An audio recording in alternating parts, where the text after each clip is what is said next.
Up to your old tricks, I see. Why not? I'm a charlatan. What's that, sir? Did I used to be a magician? Sir, I'm still working on it. As for the key, it was not symbolic of anything. This isn't that kind of movie. No one had more fun tricking audiences than director Orson Welles, and his astounding, incomparable film, F for Fake, really demonstrates that. F for Fake is really hard to describe and categorize. It has elements of documentary, it has elements of narrative fiction filmmaking, it has elements of found footage before that genre even existed, but Orson Welles really called it a new kind of film. And 50 years later, it still feels very fresh and very unlike anything we saw after. Almir de Oré was a very, very infamous art forger. It's believed that he sold over 1,000 of the most famed paintings to galleries all over the world. He was wanted by the FBI, and Welles was really drawn into his story. At the heart of F for Fake is three different hucksters. We have Orson Welles, who fooled the public in the 1930s with his War of the Worlds broadcast. We have Almir de Oré, the art forger, and his biographer, Clifford Irving. Irving's a really interesting character in F for Fake.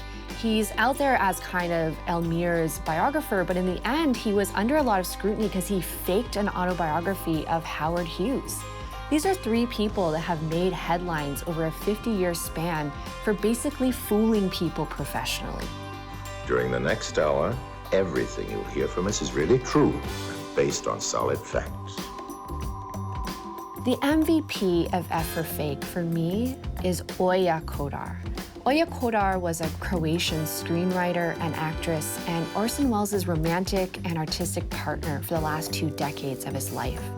The footage that he shoots of Oya Kodar is stunning. She's such an interesting figure in this film because she's also a mystery. There's a misconception about Orson Welles in the later stages of his life and his filmmaking career that he was just kind of selling out, making commercials and living off that money. It's not true. All of the commercials he made and all of his sellout motions really funded films like F for Fake. He was living to make films, even if many of them, if not all of them in the later stages, did not get released. You can rewatch F for Fake over and over again and still get tricked, and I think that's really remarkable. I love watching this film and trying to figure out where is that turning point? Where does he start lying to us? Where's the line between truth and fiction? The value depends on opinion.